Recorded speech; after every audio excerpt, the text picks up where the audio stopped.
Moto Escape Plan! We're back for the second episode of the Trans-Eastern Trail with Lauren Wise. Hello, hello. So Lauren's going to tell you a little bit about where we are. Yeah, day two, or part two of our interesting travelogue. We're leaving Bluestone State Park here, heading out eventually to the Breaks Interstate Park with about 200 miles between us and there. And we had a lot of adventures on this day, especially with some crazy roads we'll talk about later. So in this section, this was one of our first turns. We had just sort of passed this area, and then we turned around to make sure we took the right turn. If you look on the right-hand side, you can see a beautiful waterfall area. We stopped and hung out here for a little while. Lots of this kind of terrain on the way during this day. Yeah, some of these gravel roads are amazing. They're beautiful, straight, wonderful, well-groomed roads. You can just cruise down them all day long. And lots of wildlife in here, too. There's no video, but there were deer and bears. This oil derrick is actually moving in this video, but you can't really tell. It's pretty exciting. So just more beautiful scenery. You can kind of get an idea of what there is out in this section of the trip. Lots of paved roads like this. Another example of the typical small West Virginia town, although this one was a lot nicer than some. Tons of little towns, mining towns everywhere. This is an abandoned school, and then I don't know what, like a mental... Yeah, mental hospital maybe? This is terrifying place. It's in Itman, West Virginia. Don't need to talk about this, come party with us. That's the whole philosophy of West Virginia right there. But that picture was taken right before things got kind of weird in West Virginia. We started going up the Norfolk and Western Railroad on the side of the road, and then ran into this gentleman. This guy is awesome. We'll try to talk very little during this section because I'm hoping that the voiceover won't keep you from hearing our new friend. I just got home from work last night. I was on the strip mine. Yeah? We ran into this guy. I think he's from Indiana. And, hell with the Hatfield McCoy Trail. I can take you on some rides. I mean, they're good rides to the Hatfield McCoy We trimmed this conversation down quite a bit. We can leave it like later. He's a nice guy. Incredibly nice guy. In fact, we should have taken his advice. Yes, should have taken his advice and gone to the restaurant. The last set of railroad crossing you cross. Had a pizza. Had a pizza with the fishermen down by the creek. Past the railroad track. He'd been, I think he and his girlfriend in the truck had wanted maybe a drink. maybe a drink. It's really hard to tell. He's just driving down the side of the railroad track. Happy as can be. Believe it, I'm glad you stopped this because I'm off. I've got to go back here and make a right. So we're actually not heading down there at all. I'm going to turn around and make a right. But yeah, he offered that we could stay at his house, but maybe next time. You seen a little bridge. As soon as you cross the last set of tracks, you go under a little culvert, and there's a road. Yeah, same off.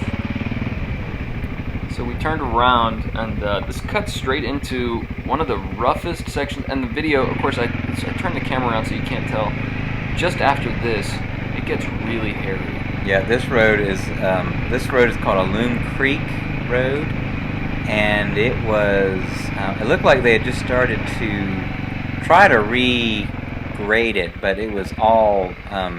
It was all kind of baby head boulders, incredibly loose, huge rocks, nothing for your tires to grip to. I ran right in the back of Brandon. Yeah, right here, and I think you can hear in this. I'm just spinning, throwing huge rocks and this was very steep. And as we went up, it just got worse and worse.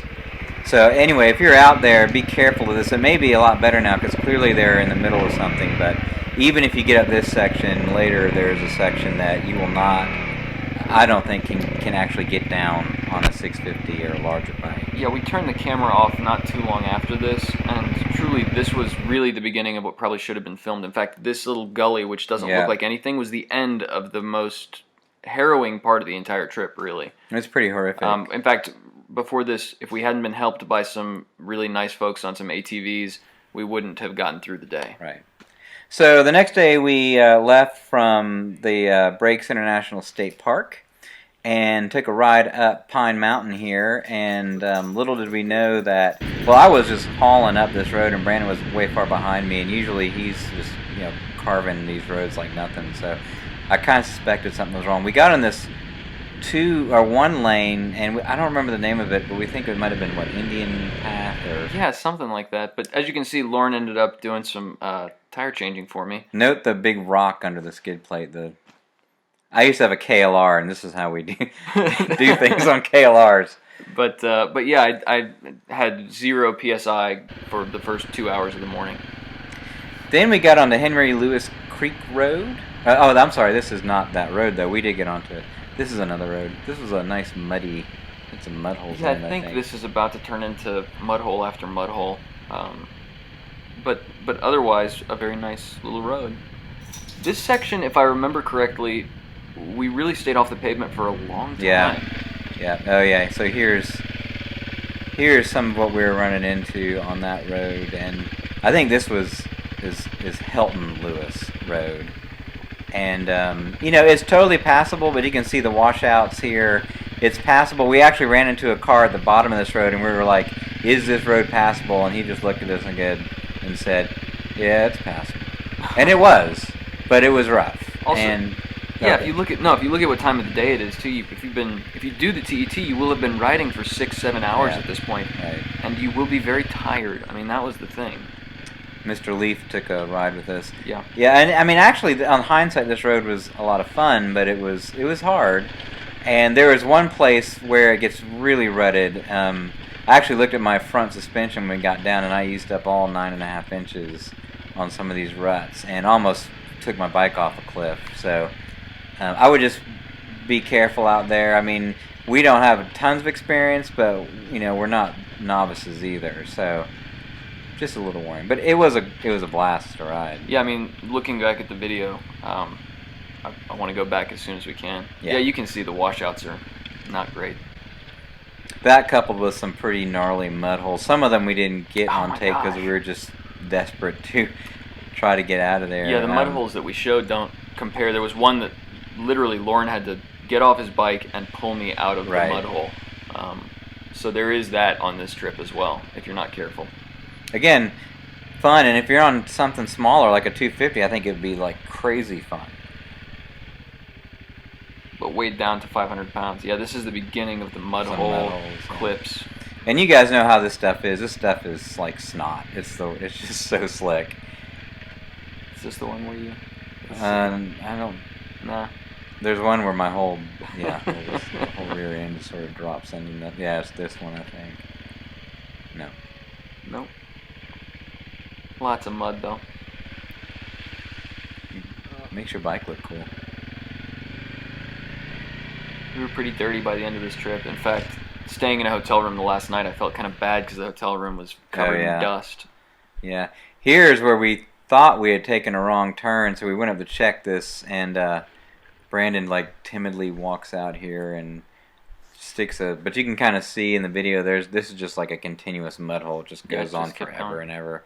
Thankfully this wasn't the road we were supposed to be on, but this area is heavily used by ATVs. We saw tons of ATVs, and they tear this place up, so it does make an impact. There's my bike. It's so awesome. It does look good. Odetta. And Brandon's bike. And crotch. Simply the best for you viewers. Anyway, this is still it's still at the mud hole. Then this was going downhill, I guess to the right of the mud hole. And yeah, this was a pretty rutted road, and you'll see some pretty decent washouts. This is where I almost took my bike off, and you can see what the drop off is out there. And there's a pretty popular video of a guy going up, crossing a rut, and just running his bike right off the edge of a cliff, and that could happen here just as easily. Yeah, it doesn't appear to be very steep here, but the ruts were just so deep, and if you weren't picking the right line, it'd be really easy to get your front wheel into something that would just sort of force you to take a path you didn't want to take. I'm sure you experienced riders would be like, oh. But like that right there on the left, I mean, if you picked the wrong way. More delicious than that. There it is.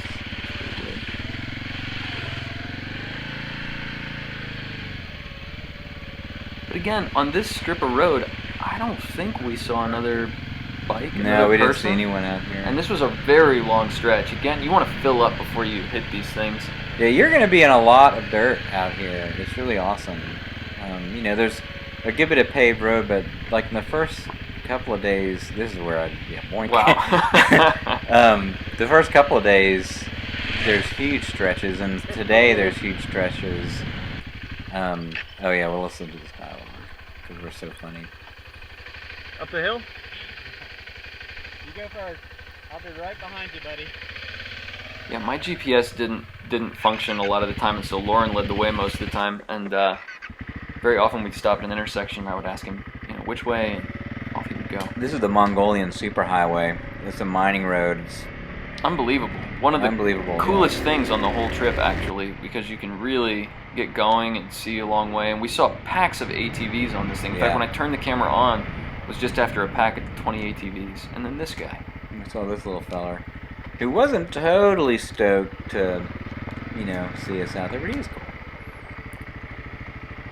But yeah, we were on this road for a surprisingly long time. And this is the kind of truck that rides that road. Right. Big old dump truck. This thing was humming too. Fudge. Once again, we got lost. Not unusual. We got lost so often. Lost is a strong word. Lost. We took alternate routes to see more of the views. Oh, ATV 1. So this is getting close to the end of the day, actually, when the roads started getting nice again. And I would say that this day was the longest day. Oh, check out this dude. He is so boss. He popped a huge wheelie coming across the bridge, and bam, he's gone. No helmet, because helmets are wimps. There's a great helmet story. The day that we needed the help from those ATV guys, Lauren. We just finished getting down the most impossible hill ever. Lauren sits down. And We're totally exhausted. And his helmet goes down a ravine, and he has to climb down and pick it up. That was the worst. Look how excited I am to be at the hotel. We were so wiped out, man. We probably went 200 miles, and there we are at home, finally. It was a great trip. Fantastic. It was awesome. It was awesome. Go do it. Go ride it. Yeah, it was the best. Thanks. Thank you.